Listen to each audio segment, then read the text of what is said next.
time out of your busy schedules to join us in this session today. With Master's permission, we will begin today's session. Hello again. My surname is Hong. You can call me Hong, or you can call me Yifeng by my name. Very honored to be here online with you again. I thank Heaven's grace. I thank the virtues and compassion of all of our Grand Patriarch, Matriarch, Patriarch, and all of our grand elders and elders, and of course, the blessings from our masters. And I thank all of you here present with us online today as well, because today we have a very, very special session talking about this practical method to spiritual cultivation in our daily lives, right? If we recall in the previous class shared by Sister Sim, we actually went through does anyone remember? The Four Noble Truths. Yes, the Four Noble Truths. And in that session, we actually went through a journey, through life, right? And a journey through our cultivation from the time we are born all the way to the final destination, which is to escape the cycle of life and death, right? That is the true goal in everyone's life, which is to actualize, right, our own spiritual source, to escape from all of the things that tie us down in this physical world, right? Whether it's our desires, our attachments, or, even all of the worries and concerns that we have in our daily lives. And the Buddha actually told us, walked us through this whole process from the time we are caught up in all of these so-called sufferings. We don't want to be too negative here, right? Which are the things that we are bothered by, we are concerned a lot with, and to the point where we really break free and find that true peace and freedom, right, that our spirit originally was, right, and that takes some effort and understanding of where these worries, these troubles come from, and how we address those roots, the root causes. And eventually, we will be able to find the way to nirvana, the enlightenment, the true freedom of our spirit. And today is actually an extension of that fourth truth, right, which we call Tao in Chinese. But in English, the direct translation would be the way, the true path to enlightenment. And in today's lesson, Brother Wang will share with us what the Buddha himself taught regarding the true way, the fourth noble truth, and it can be split up into 8 practical methods of cultivation. And without further ado, let's invite Brother Wang to share with us what these 8 noble paths are. Brother Wang, please. Thank you so much, Brother Hong, for that introduction. Likewise, I thank Heaven's grace and all our holy teachers' virtues, the great vows and compassion of our Grand Patriarch, Patriarch, and Matriarch, the deep sacrifices of our Grand Elders, the blessings of all our masters, as well as the light that all of you bring to tonight's session. So I'm very grateful to be given this opportunity to learn to share more about the topic of the Noble Eightfold Path, which is actually an extension, like what Brother Hong mentioned earlier, of the previous lesson on the Four Noble Truths, right? So this is actually the fourth Noble Truth that tells us the way towards the end of suffering. So in the previous lesson, Sister Sim or Speaker Sim had very kindly explained to us in detail the different elements of the Four Noble Truths. And she had actually used a very appropriate analogy, right? So, which is the analogy of illness. Because in this human existence, all sentient beings are caught up in this cycle of suffering and in the cycle of life and death. And that is like the illness that we feel, right? So the truth of suffering is like the illness itself. And then it's important to know the cause of that suffering. So previously we spoke of the mind poisons, right? So the mind poisons are the cause of that suffering. So you can see here on the screen the virus or the bacteria that might have caused the illness, right? But having known that, it's also important to realize, and the Buddha had taught us, that this suffering can actually end, right? That this illness can actually end. But how do we lead to the end of suffering? That is what we are going to talk about today, which is the path to end suffering. And that is like the cure to the illness, right? So, previously, Sister Sim had explained very clearly the chain of cause and effect at the two levels, right? And today we are going to talk about how to overcome that cycle of life and death that traps us in this suffering, right? So we can see here the wheel of rebirth, where the different forms of rebirth in the different realms, all of these encapsulate dukkha, right? Or suffering at the heart of it. But the Buddha himself had actually taught a very powerful method to liberate ourselves from that cycle of life and death. And this method or this path is something that the Buddha had actually taught at the very first turning of the Dharma wheel. So, after attaining enlightenment, the Buddha himself had actually taught on this topic of the Noble Eightfold Path in order to guide sentient beings towards liberation from samsara, liberation from the suffering of the cycle of life and death. And this method is actually an extremely important element of the Buddha's teachings because it touches on very practical aspects in the journey of cultivation. So this is not just something that is conceptual, and it's not just something that is theoretical. It is something that we can actually immediately embrace in our day-to-day life, right? And so this is the method that we want so badly to understand more and to really practice in our lives. Because for so many people, they realize that there is suffering, there is life and death, and there are all these questions in their minds about, where do we go from here? But not many have really found the answer. But in fact, the Buddha had very compassionately delivered this teaching on the Noble Eightfold Path in order to deliver as many sentient beings as possible from this cycle of life and death. So, throughout his life, the Buddha had actually further expounded, right, on the various methods towards attaining enlightenment. Eventually, he elaborated throughout his different rounds of teachings and turnings of the Dharma wheel into 37 factors of awakening. Right, so he had explained different elements of the method in order to attain enlightenment.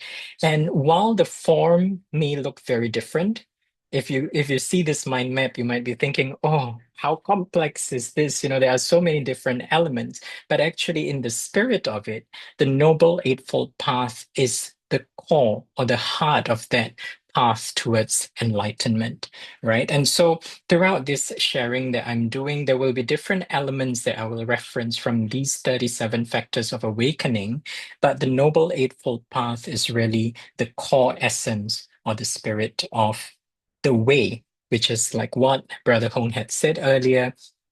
It refers to Tao itself, which is the true way, the true path towards nirvana or towards liberation, right? So let us examine in more detail what are these eight different paths that have been taught by the Buddha, right? They are actually telling us the right or the upright.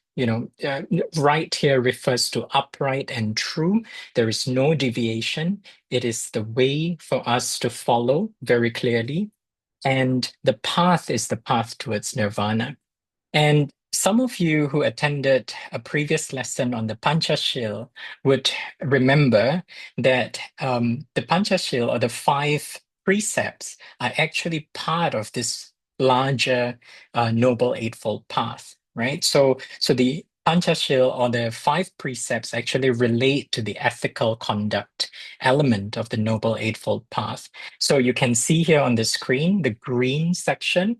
is actually the part that is governed by the precepts, because the precepts help us to restrain our instincts and return ourselves to our true Buddha nature. Right. And so that is the portion of the Noble Eightfold Path that refers to the ethical conduct. But actually, there are other elements as part of the three trainings or the three practice that we as cultivators need to continue following in order to be able to move closer towards enlightenment, right? And the other elements would relate to pana or wisdom, and that relates to right view and right intention, and concentration or samadhi, right, which relates to right effort, right mindfulness, and right meditation. So, as you can see, we are all actually really blessed to be given the opportunity to not just learn that there is an opportunity to end suffering, but there is actually a very concrete and detailed method in order to get there, right? And all of these elements can relate to our everyday life in all the different aspects of the way we live our lives, right? So I'm going to now go through each of these 8 different elements in detail.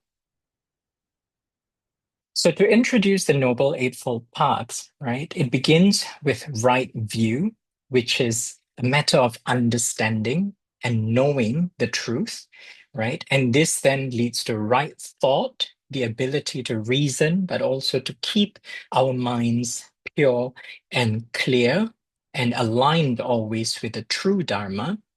And then right speech as it relates to the words that we speak, what we write down, what we say, and what we share to other people around us. And then it goes into right action, which is the behavior that we demonstrate in our day-to-day life, in the way we relate to other people, and right livelihood, which relates to our lifestyle or the way of living, right? So the Buddha had even taught about the right livelihood because he knows that lay persons or householders, a lot of the people, the majority of the people, in fact, would still need to make a living. They would still need to pursue a job. They would still need to provide for their family, and so there is an element on right livelihood as well, and what is important in guiding our approach towards living our lives in a way that is appropriate and upright and always aligned with the way or the true way. And then it goes into right effort, which relates to diligence, right mindfulness, which relates to our intention, and finally, right concentration or true meditation. So as you can see here, each of the Eightfold Paths actually relates to very specific elements in our day-to-day life, whether it's in our understanding or our knowledge, in our reasoning and the way we think about different things that we experience and we encounter, in our words and the very things that we say and write, in our conduct, lifestyle, in our diligence or the way that we apply ourselves, in our intention, as well as in meditation, right? So let's begin with right view, right? So this is a very important element of the Noble Eightfold Paths because, in fact, everything begins with the right view. This forms the basis or the foundation. And this is because our perspectives can actually shape the way we live our lives. The way we look at different things and different situations would shape the way we approach life itself, right? So cultivation in applying the right view means rectifying any sort of patterns that are wrong or inappropriate and developing the correct understanding and perspectives. So in the different suttas, in fact, right view is explained as non-delusion. It means it's a mind that is freed of any sort of ignorance or delusions. Right view is firm and it's free of falsehood. So it's definitely the true perspective. And right view is wisdom itself. right? And in order to practice the right view, it means cultivating wisdom that really allows us to have a full and complete understanding of the universe's reality.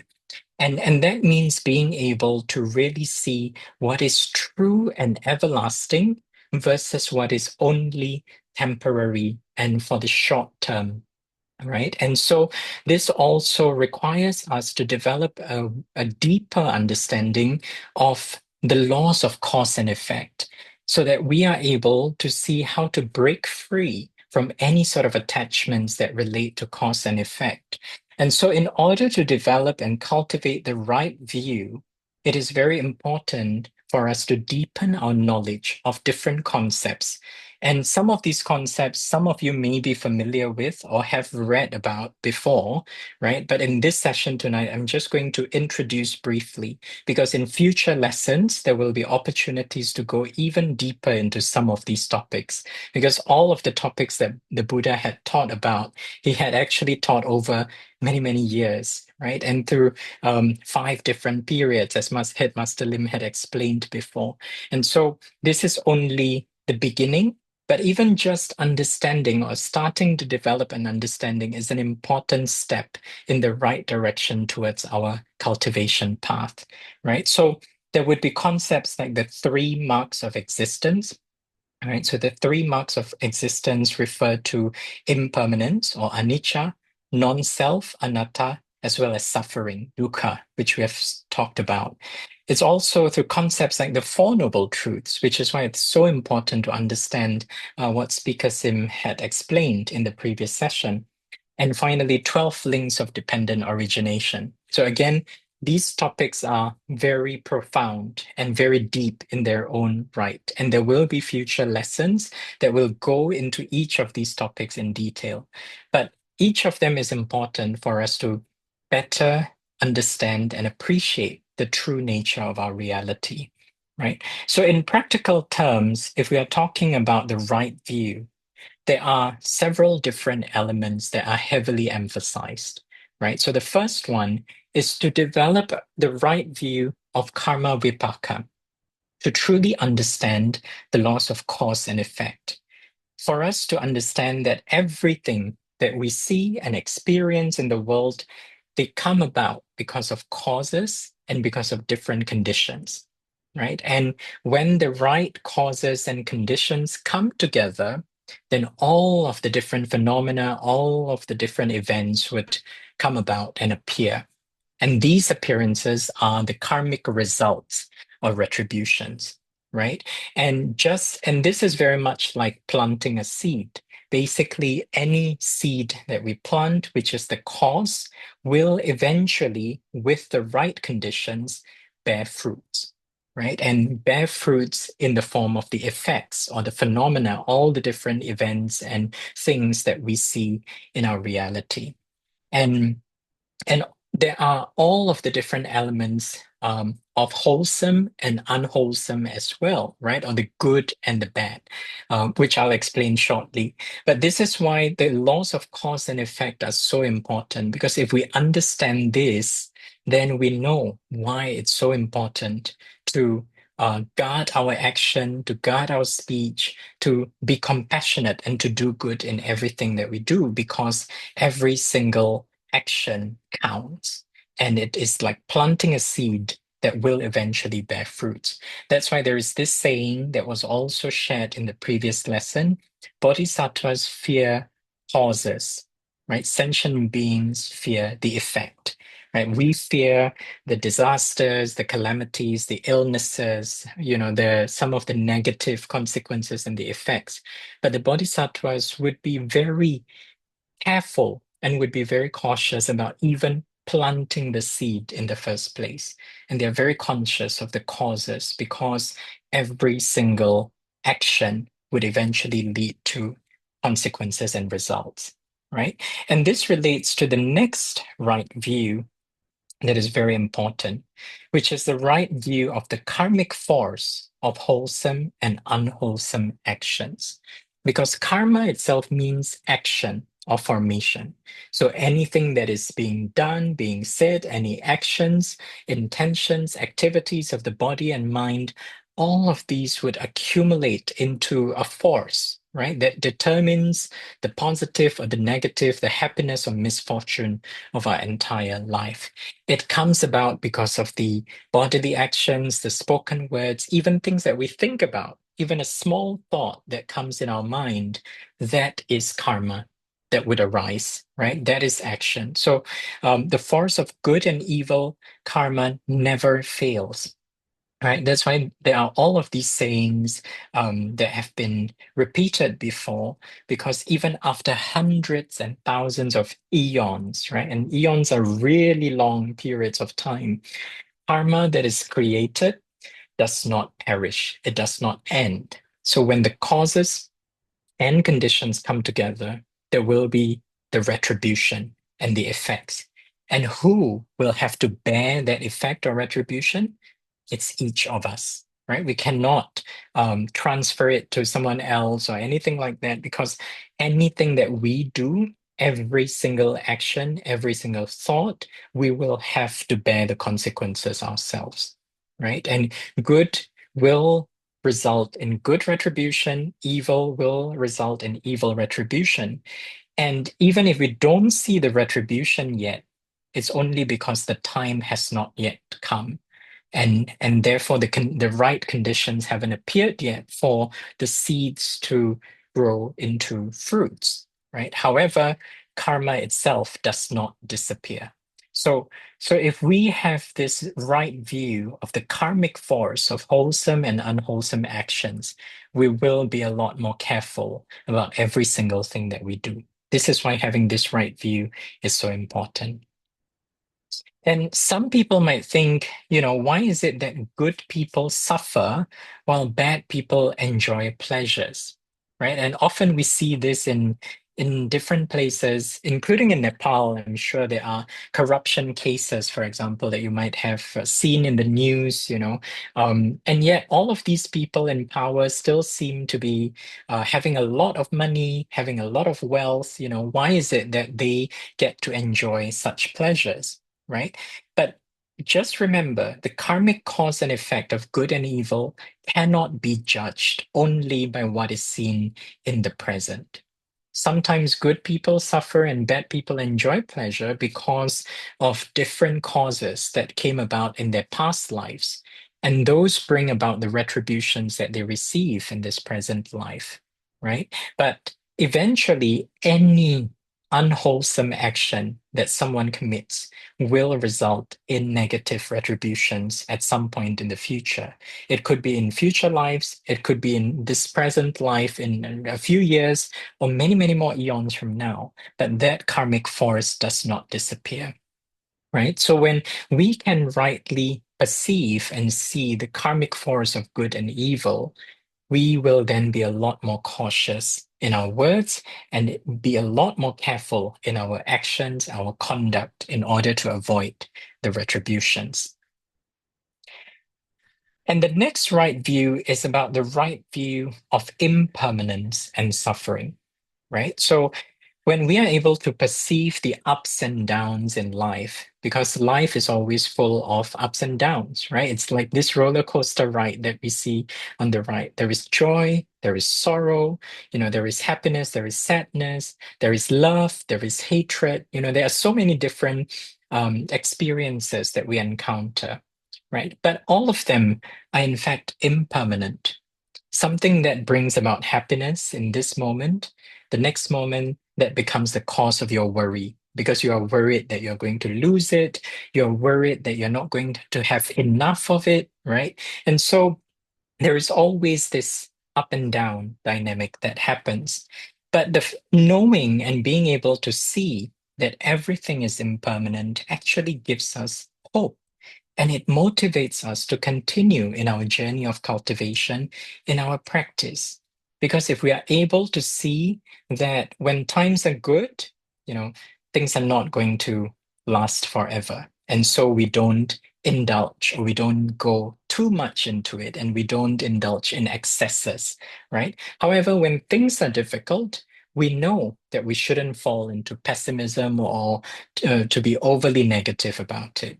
And so, if we are able to see things in perspective and are able to understand truly that there is impermanence and suffering in life, and that we want to rise above, right? We want to overcome all of these ups and downs, then that gives us hope, and it encourages us to really practice, to cultivate diligently, so that we can go beyond the ordinary ups and downs of life and truly enter the noble or the divine, right? In order to return to our original source, which is our true Buddha nature, right? And the true Buddha nature is not affected by the ups and downs of this earthly existence. So, having this right view of impermanence and suffering is also another extremely important foundation of that right view.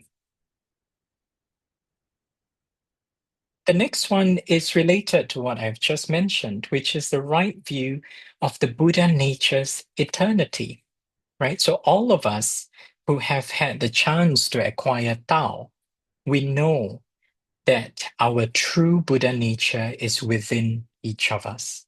And that is what is truly everlasting, right? If we look at this human life, it's actually extremely limited. And the human life lasts for only a few short decades. Everything is impermanent and it will eventually decay. This body that we have will not last forever. We fall sick, we grow old, right? And eventually we will die. Um, However, if we know that our true Buddha nature is eternal, and we can attain that nirvana and we can break through the barriers of time and space, that means we can overcome any sort of fear of death, any fear of impermanence, right? So if we have the right view of the eternal Dharma, or eternal Tao, we will be able to cultivate good, refrain from evil, and really work towards that goal and that true path of attaining Tao, right? And so these are foundational perspectives, very important fundamental perspectives that help to shape our view, our perspective on life, right? Which is the right view of our true Buddha nature's eternity. We also need to learn about um, the right view of impermanence and suffering, but also the right view of karmic force, of wholesome and unwholesome actions, as well as the right view of karma vipaka itself, right? This is why in all of the sessions and all the lessons that you've been a part of so far, as part of our Tao cultivation journey, our headmaster Lim and all our masters have been very compassionate and generous in arranging specific lessons on each of these topics, because this forms the basis of our learning, right? If we develop the right view about karma vipaka, we develop the right view about the karmic force that stays, right? For every single action that we do, it has a karmic force. And then if we develop the right view of the impermanence and this of the suffering in this current life, it allows us to really move towards the eternal Buddha nature that is within each of us. And so this right view is the beginning of everything, because starting from that right perspective or right view, we then develop the right thought, right? So the right thought is also called the right intention, the right resolve, right thinking, right discernment, right awareness or true mindfulness. And this means correct intention, resolve, and reflection. So, what the right thought means is actually to be free from the three poisons. And the three poisons, as we know, are greed, anger, and ignorance, right? And if we are able to keep our thoughts free of greed, anger, and ignorance, this will allow us to keep away from any sort of false or distorted, excessive desires, and it will direct us to engage in reflection, in careful discernment that is truly based on wisdom, right? And so, if we have the right view of karma vipaka, of the karmic force of, wholesome and unwholesome actions, if we know that life is impermanent and therefore we should always return to our eternal true Buddha nature, then we will develop the right thought that is free from any sort of anger or harmful intent, right? So these three poisons are the things that usually uh, keep us entangled. They prevent us from moving forward in our search for the truth. Because when we are caught up in greed, in anger, in ignorance, that means our attention is always directed towards trying to get more money, trying to find more pleasure in life, trying to get a bigger house, trying to get a bigger car, trying to be better than other people in material terms or in a material life, right? And so these three poisons, when they constantly occupy our hearts, they will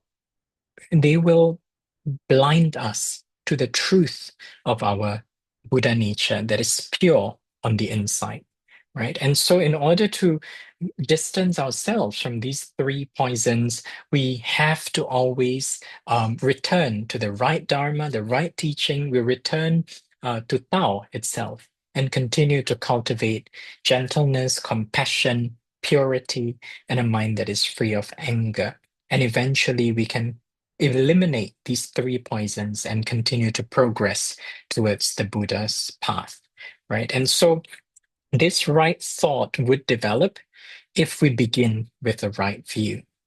And so the right view and right intention or right thought, they are part of wisdom, right? Which is the first um, portion here. With that true wisdom that forms the foundation in our journey, right? So as I mentioned earlier, we are now moving into the next portion, which relates to um, the seal, right, or the ethical conduct component. And in the previous lesson, we spoke about what the five precepts are. Do not take life, do not take what's not yours, do not cheat, harass, indulge in sensual pleasures, do not lie, gossip, insult other people. Do not drink alcohol, take drugs, right? So very practical and real precepts that all of us can abide by and follow. And that is actually integrated into the Noble Eightfold Path, because the next path is about the right speech, right? So the right speech means wholesome verbal karma. And it refers to staying away or refraining from any sort of false speech, divisive speech, harsh or rude speech, offensive speech, and frivolous speech. Frivolous speech meaning gossip, things that are making fun of other people and not substantive, not backed up by the truth or by facts, right? And these are also encapsulated in the 10 wholesome deeds, another previous lesson that you all would have attended, right? And so the right speech is also very important, because careless speech, slanderous speech, when we criticize other people without any sort of basis or rationale, when we are arrogant, when we are abusive in the way that we speak, in the words that we put out there, when it's hurtful or deceptive, trying to lie and trying to persuade people in a way that is manipulative, right? All of these would create unwholesome karma, right? And so the right speech has to be based in the truth, and it has to be in accordance with principle, in accordance with the truth. And so all of the Buddha's teachings, as we know, are truthful words that are aligned with the reality, aligned with the truth. They don't contain contradiction and are free of any sort of lies. That is the right speech, right? And so um, in order to check ourselves, right? Have we really applied the right speech in our day-to-day life? We can think about these four aspects, right? Is it truthful speech? Words that are genuine and not false, right? So free from deceit. So we are not lying to other people, because when we are being untruthful, that creates the room for harm. That creates the room to hurt other people, right? And then secondly, compassionate speech. Are they words that are kind and gentle? Are they inspiring confidence in other people? So that compassion is not just something that we feel inside us, not just something that we think about in our minds and our hearts. Our words have to be expressing that compassion as well, right? Encouraging or grateful speech, right? So when we give words of appreciation that actually bring joy to other people, that is also another aspect of the right speech. And finally, beneficial speech, words that help other people and are of benefit to people. So in this day and age, right, we live in a modern era where so many words are being exchanged every day. And it's not just in spoken conversations like this. It's not just over the telephone or, it's in all the texts that we actually send to people over WhatsApp, in Zoom, chats, in Telegram, or when we comment on Facebook, on Instagram, or even when we say things, put out captions on TikTok, on different platforms. There are so many channels and so many platforms to communicate and to express oneself. But have we checked ourselves? Is everything that we are saying out there in alignment with the right speech? Is it truthful? Because we see so many fake news these days, right? People would actually be spreading news about different things or scandalous details about different events and activities that are not based on the truth, right? So that is important to check. Is it truthful speech? Is it compassionate, kind, and gentle? Is it encouraging? And is it beneficial? We have to think about the effect that it has on the people reading, on the people receiving that speech or that communications. And eventually, from the right speech, it would lead to right action, right? So the right action is also called the right conduct or true practice because we are using our physical ability to put this into action, right? It means that when we are behaving in accordance with the right action, it means that all our behaviors, all our actions are proper, right? And it means that all the body, speech, and mind actions are pure, and we would abstain as well. We would refrain from any sort of killing, stealing, sexual misconduct, or all wrongful deeds. So we learned about this in Panchashil as well in the five precepts, right? To not kill or take life, to not steal what is not ours, right? And to not engage in sexual misconduct or sensual pleasures, right? And all of these correspond to the three bodily aspects: no killing, no stealing, no sexual misconduct, right? And but all of those are the things we need to avoid, right? Right action also has an active component to it, right? It's not just about not committing evil deeds. The active meaning of right action is to protect life, to cultivate compassion, to deepen compassion, and to practice generosity.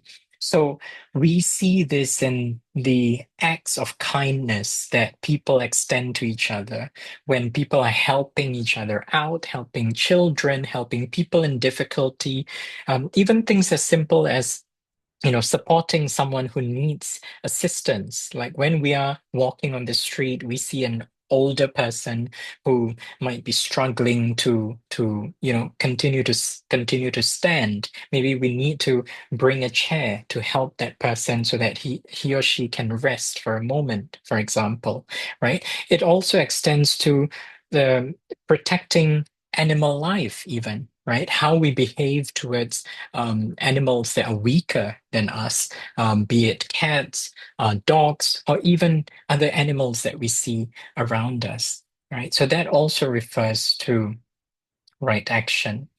And right action is also seen in the regular habits of daily life, right? So all of these things like proper sleep, diet, exercise, rest, and work, having a very regular schedule or good habits that we develop, like being punctual, not to be late, when there are meetings, there are activities, there are events. It's important for us to keep to the time, to be considerate of other people's availability and schedule, right? That is also part of right action. To perform our duty and our tasks without delay, without procrastinating, without wasting time. That's also a good habit that is right action. Lining up in order, in an orderly manner when we have to go to public places, we line up according to the proper rules and regulations of the place, prioritizing older people, giving way to someone else. And even embracing vegetarian diet for health and to deepen compassion, that is part of right action as well. And all of these things don't only improve your health and your efficiency, but it's also contributing to family happiness, to social stability as well. So I'm talking about this because I also found interesting examples in Nepal where, there are all of these expressions, Bodhi Chere Anchu or something like this, that means, surely I will come tomorrow, right? Often when you work with people in Nepal, they might say to you, yeah, I'll come tomorrow. I'll definitely come tomorrow, which means procrastinating and delaying action. And as a result, people have to wait for far longer than they should, right? And things become so much slower, things become delayed, things don't work efficiently and effectively, and that affects so many people. So, right action also means developing all of these positive habits of life, proper discipline, and proper habits in the way that we perform our own duties and tasks. And I hope that all of us cultivators in this journey can also continue to show our um, good habits in the way that we put right action into practice, right? So hopefully to arrive more punctually for lessons, for example, and join the online sessions on time. And maybe that's a way for us to start practicing right action, right, in our day-to-day life. And then right livelihood is also very important, right? So the Buddha had taught that right livelihood means having a proper economic life and a righteous way of making a living. And this is very important. A normal and wholesome economic life is extremely important because most evils arise from distortions and corruption in livelihood.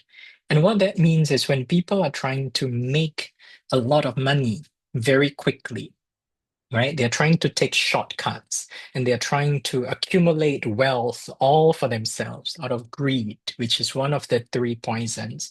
Often that will end up causing people to go down the wrong path, right? And so, right livelihood is very important, and it means making sure that we stay away from livelihoods that involve things like running gambling houses, alcohol, taverns that sell alcohol and cause people to be, intoxicated, things like slaughterhouses that involve the killing of animals, the taking of many, many lives, or engaging in businesses that sell tools for killing, such as fishing gear, hunting rifles. All of these are not the right livelihood, right? And these days it becomes even more complicated because there are um, so many jobs that seem like they are proper jobs. Maybe it's an office job, someone gets to sit behind the computer and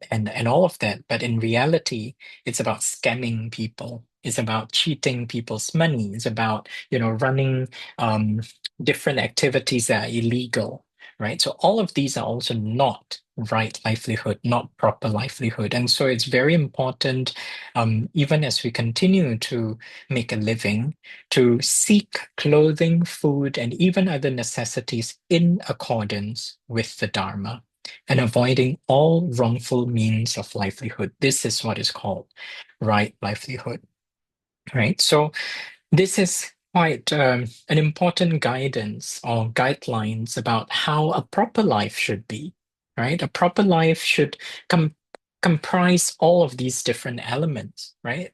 It's an economic life that is reasonable and balanced, right? It's important to see those words there. An economic life that is reasonable, meaning it provides for the people to be provided for, and also balance, right? It's not in excess. It's not too much. It's not um, too extravagant. It's not overly um, glamorous or anything like that. A reasonable and balanced economic life, a noble and virtuous moral life.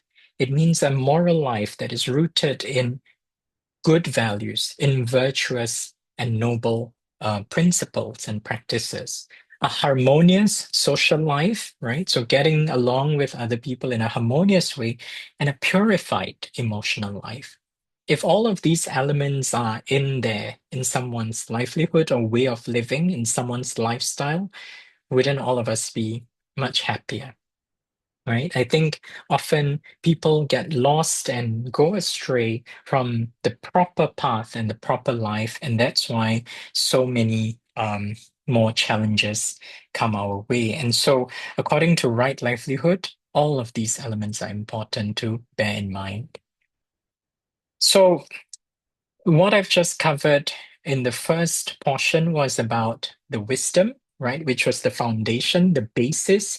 And then we just spoke about ethical conduct, about how to behave, how to conduct ourselves in our daily life, but in our societal practice as well. And finally, the next section, the three other components of the Noble Eightfold Path relate to samadhi or concentration, right? So, right effort, which is also called the right diligence, right discipline, true dharma, or true discipline, it means to continue to advance vigorously towards the goal of the truth, right? So, putting in the effort and the diligence to continue pursuing the truth, right? And that's why the sutra on the correct mindfulness of the Dharma here says, laziness is the root of all evil paths. It is the seed of birth and death, of the cycle of suffering. All the sufferings and afflictions in the world arise from laziness, right? So laziness is the kind of um, illness that causes people to take shortcuts, right? People want to attain a lot of wealth quickly. And so, because they are lazy to put in the hard work and everything else, and so they decide to pursue the wrong livelihood. They decide to pursue all ways and means that are not in accordance with the right, with the right principles and with the truth, right? So people start stealing, people start doing all kinds of things that are incorrect because of the laziness that is at the heart of that. And so, all those who wish to cut off the bonds of birth and death and suffering should cultivate diligence, which is the right effort, put in the right effort, and abandon any sort of laziness. Right? So, if a layperson is lazy, he loses all worldly benefits. But if a cultivator is lazy, he also loses the treasures of the Dharma. And so it's important to cultivate this right effort. And and in fact, the four right efforts are part of the 37 factors towards awakening, that mind map that I showed at the beginning. Right effort is also part of that, right? And the four right efforts are set forth here in the Samapadana, right? And so these four right efforts relate to these four components, which is to prevent unwholesome states that have not yet arisen from arising, to cut off any sort of unwholesome states that have already arisen, and then to cause good states not yet arisen to arise, and finally to sustain the good states that have already arisen so that those can continue to increase and grow, right? So these efforts are very clearly laid down in relation to wholesome and unwholesome states, right? So we need to continue to put in that diligence and that effort, because without that diligence, then it's very easy for a person to go astray. And this is also the words of our holy teacher, Zikong, who reminded us, right? Right effort means the spirit of the noble person who constantly strives for self-improvement without ceasing, right? So always trying to improve oneself through learning, careful inquiry, prudent reflection, clear discernment, steadfast practice. One stands firmly on the ground and attains insight into the Buddha's intent. One repents of one's faults, yet does not boast of one's merits, right? So everything rests upon one's own effort. It's all up to each of us individually to act according to our capacity, but also without forcefully striving in a way that loses natural balance, right? And so our holy teacher reminds us that a disciple is one who life after life vows to walk the bodhisattva path. And in diligence, we shouldn't be too hasty or too rushed or too slow, right? And we should continue to act without craving, without attachment. We should act in a way that is appropriate, right? And that is truly the right effort. But clearly, as it is stated here, our holy teacher wants to encourage all of us, right? Don't stop in this journey of cultivation and continue to improve yourself in whatever ways possible to deepen your learning. And one of the ways to do that is to continue attending the online lessons, but also the classes that are coming up that our masters have very kindly and generously arranged for us. So every time there is an opportunity to attend a Dharma class, Dharma gathering, there is an opportunity to serve, right? That is an opportunity for us to put in the right effort into all of those activities. And then right mindfulness, which is also called true intention. It means pure thought, right? Not allowing wrong thoughts to arise, but also keeping one's mind directed towards the right path, right? And so this right mindfulness is actually extremely powerful, right? When the power of mindfulness is strong, even when we are faced with the bandits of the five desires, right? So the term is the bandits of the five desires, or the thieves, right? Who draw our mind in many different directions. These are wealth, sensuality, fame, food, and sleep, right? As a human being, when we are tempted with money, when we are tempted with sensual pleasure, when we are tempted with good food, with more sleep and rest, and just be lazy, or with more fame and fortune, right? It's very easy for a human being to go down the wrong path, right? But if we have the right mindfulness, even when we are faced with all of those, we will continue to stay unharmed because the right mindfulness will be like an armor. It will protect us entering the battle with nothing to fear, right? And so we, as cultivators, should not let our mind continue to dwell on disputes with other people, on, gains and losses, on success and failure, money, fame, emotional desires. All of these things are things that draw us away from the path of cultivation. But if we are able to continue to stay mindful at all times, then we will be able to walk into the battleground with a very powerful armor, right? And so, um, what are some of the foundations of mindfulness? So the Buddha had also taught these four foundations of mindfulness that help us to remain strong and remain armed and guarded against all the five bandits of desires, right? So the first one is contemplation of the body as impure, right? Because a lot of people cling to the illusion that our body is everything, right? They try to keep themselves looking beautiful, looking youthful, right? And so much money that is being spent on protecting this very temporary body, right? But actually, this body, once we realize that this body is filled with filth, right? Because if we contemplate the impurities of the body, like the excrement, the urine, the mucus, even the saliva, we realize that this impermanent body is just a collection of impurities. So what is there to be so attached to? Right? So the Buddha taught us to contemplate this body as impure in order to destroy any sort of attachment that we have to this body. And by understanding that this body is only temporary and is impure, it directs us inwards towards our true Buddha nature so that we can realize the eternal Buddha nature that is within us, right?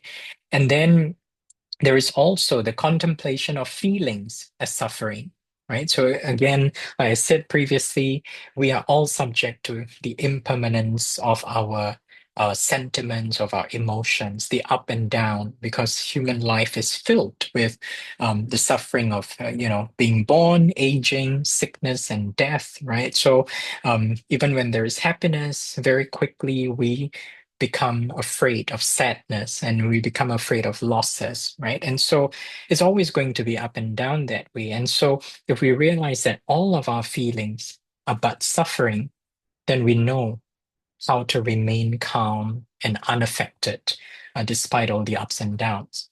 Likewise with the mind. So contemplation of the mind as impermanent. Our thoughts change all the time, right? Moment by moment. So it says here, one instant like heaven, the next like hell. Sometimes good, sometimes bad, sometimes wholesome, sometimes unwholesome. That's just how our mind is always jumping about, right? It's always jumping around and are never stable. And so to contemplate the mind as impermanent, right? This is only temporary and it always keeps moving, right? And so to realize that we need to stay mindful of all these things as well. And finally, contemplation of the dharmas, right? So once we realize our body is merely impure, our feelings are, full of suffering, our mind is impermanent, we apply the dharmas, the teachings that we have been given. And just like what the Diamond Sutra says, right, all conditioned phenomena and experiences are just like a dream. They're like an illusion. They're like the morning dew, or just like lightning, right? So they're merely temporary, and eventually all things will disperse.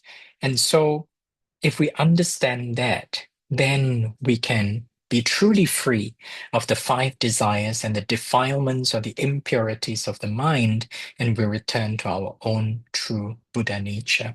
So, the right mindfulness is really about keeping our minds focused on impermanence, on suffering, and also the non-self, right? The non-self nature of our existence. It's not about you. It's not about I, because very often we think that I am so important. I am the main character or the center of this universe.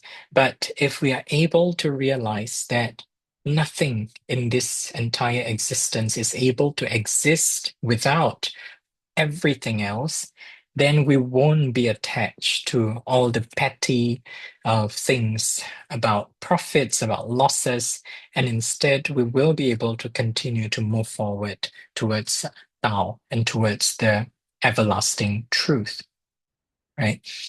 And finally, right concentration. So, right concentration is the proper practice of meditation.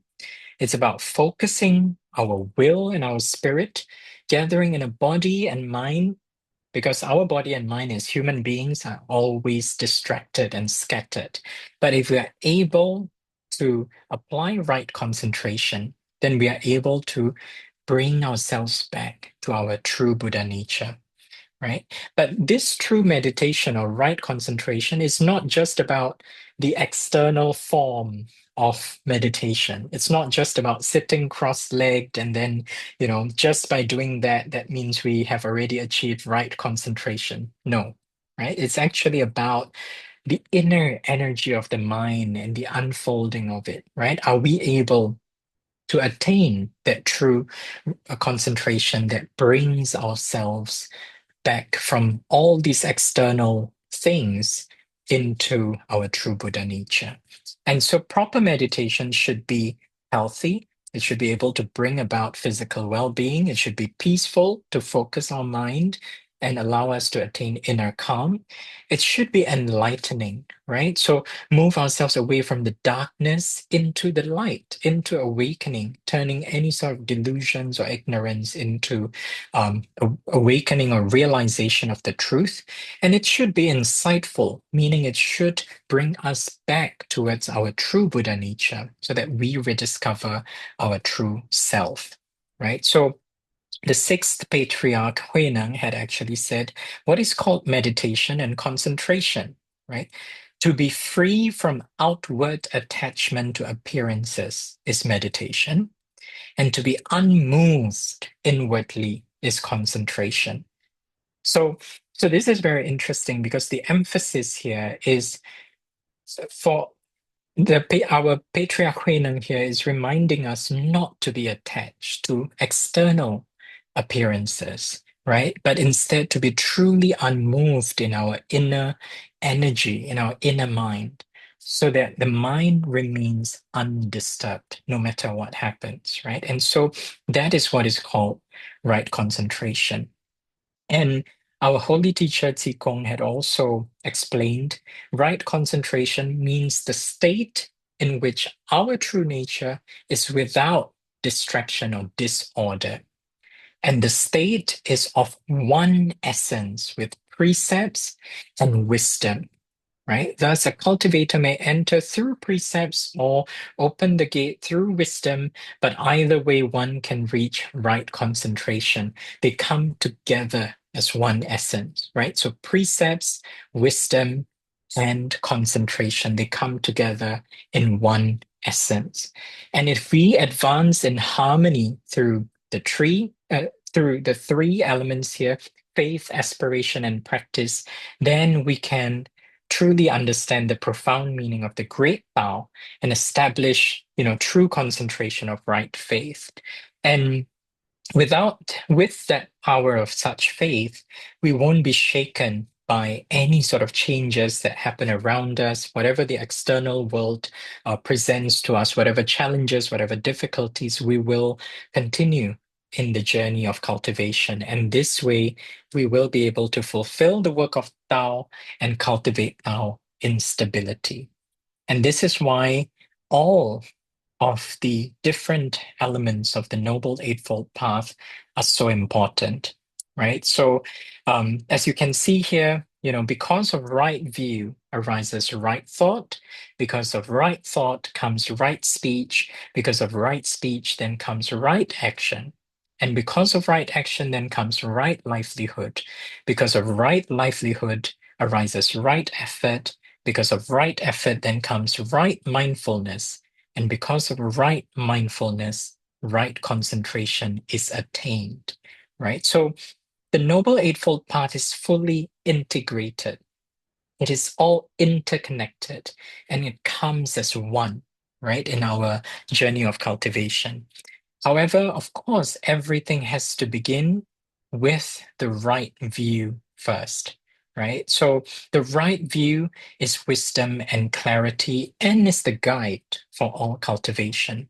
Just like when we travel on a road, right, we need eyes, we need navigational tools, right? We need either a camera or a device that allows us to see very clearly. Because if we don't see clearly, then all the images are going to be distorted and we will end up on the wrong path, right? And so as a cultivator, we need to have the right knowledge and the right view so that we can truly see the universe as it is, and we can see the truth of life and avoid falling into any sort of extreme thoughts and actions.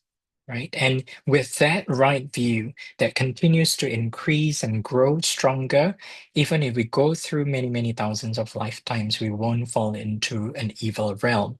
But of course, our goal here is to be able to transcend the life and death cycle immediately and return to our true source and our true origin, right? So even more important for us as Tao cultivators to develop that right view and right knowledge and continue on this path and this journey.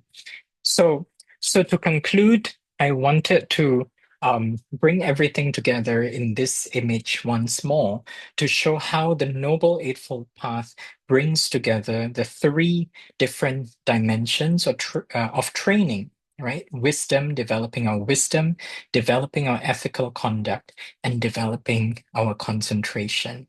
And all of us as cultivators, we have different challenges in our day-to-day life. Why? Because we have different backgrounds. We have lived through many different lifetimes.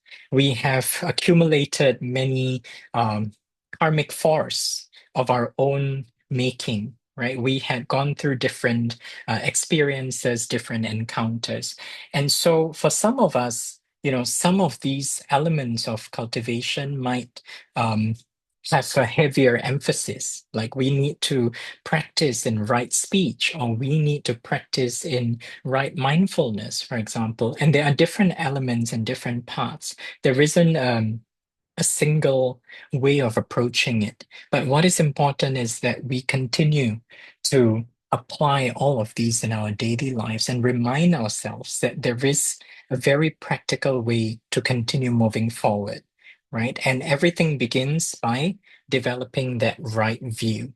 And how do you develop that right view? Continue to deepen your learning and expand your knowledge of Tao and your knowledge of the Buddha's teachings and the Buddha's wisdom, right? So that is what we are all here to do to support each other in that journey. So with that, I will end tonight's sharing here. If there is anything that is lacking or incomplete, I seek heaven's forgiveness, and I also seek all of our master's guidance and support and blessings. And I seek everyone's forgiveness for any sort of mistakes that I might have made throughout this session. Thank you so much, everyone. And I will end here and stop sharing my screen. Thank you. Thank you so Mm. much, Brother Wang, for your kind sharing and your detailed explanation of the Noble Eightfold Path. At this point, does any brother or sister have any questions that you would like to share with everybody? And we have, the privilege to have all of our masters and, even our speakers here who may be able to, enlighten some of those questions as well.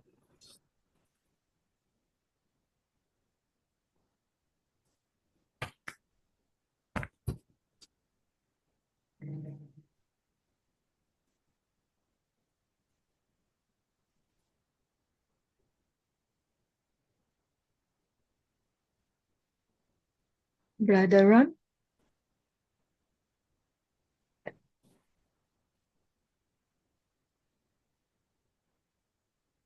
No one at the moment. No, they all understood. So I think it was clear enough for everybody then. Yeah.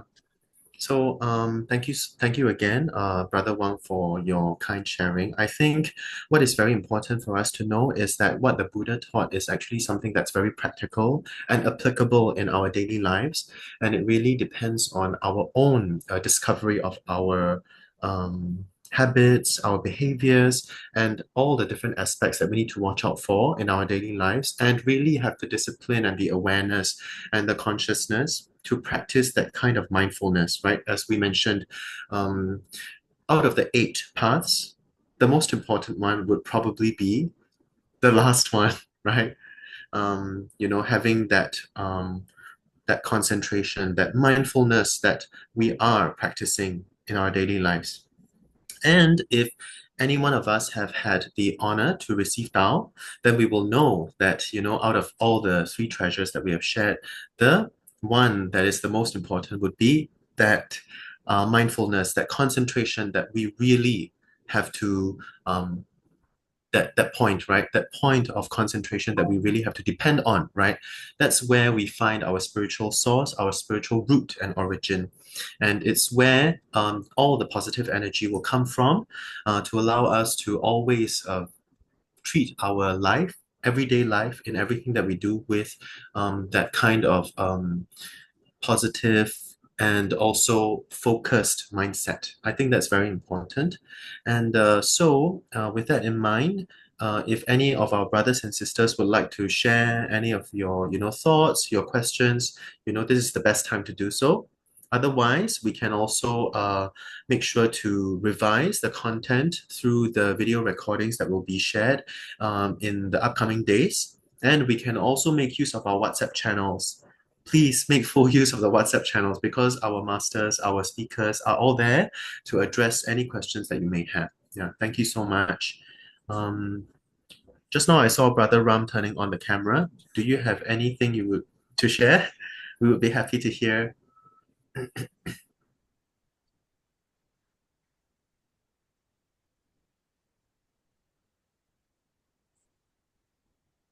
Okay, nothing at the moment. So I guess at this point, I would like to seek a master's permission, whether it would be time for us to end today's session. Yeah. 下课。谢谢你，他是有什么要准备的吗？好，那就下课吧。好的，谢谢点是慈悲。那before we now that we have our master's permission to close off today's session, I would like to share some key dates, important dates that we should take note of and mark in our calendars.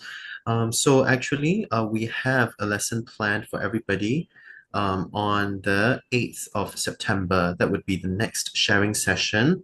But in view of certain festivals that are happening in Nepal, such as the one that we found on the 6th of September, that would be Indra Jatra. We would like to further verify, with our local brothers and sisters whether that date is actually a good day for us to meet online. Otherwise, we will, find a replacement date. All right. So at this point, let's just take 8th of September as our next lesson. If we have further updates or changes to the dates, we'll let everyone know again. Yeah, thank you so much. So please mark it down on your calendars. The next lesson, sharing session will be on the 8th of September for now. And at the same time at 7:30 p.m. in Nepal. So I would like to really seek everyone's understanding that we really have a very, very short amount of time to meet online, and it's only once every 2 weeks. So our masters, our brothers and sisters here, right, we really spend a lot of effort trying to digest the content and try to present them in a way that is easily understandable and digestible for everyone. So let's not give up on our chance to learn, right? And take the opportunity, right, to always grow spiritually. So And Brother Hong, if I may add also, just yes, a please. gentle reminder for everyone, because there is a one-day class in Kathmandu this Saturday, 30th of August, right? So for all of you who are in Kathmandu, even those who might be in other parts of Nepal, if you get the chance to travel and be there for the one-day class on Saturday, 30th of August, it'll be from 8:30 to 4 p.m. at Shangde Tao Center in Kathmandu, right? Hopefully, we'll see more attending the lesson as well there, because like we learned today, knowledge, the right knowledge is so important in that journey of cultivation, right? So let's continue to seize every single opportunity. Thank you so much, Brother Wang, for adding on. So, Thank you. if there are no further guidance from our masters or any further comments or questions, we will end today's session. And if there's anything lacking that you find in our facilitation, I seek heaven's forgiveness, all of your kind understanding as well. Thank you so much, all masters, all brothers and sisters. I hope that you all have a good night. Thank you. Everybody.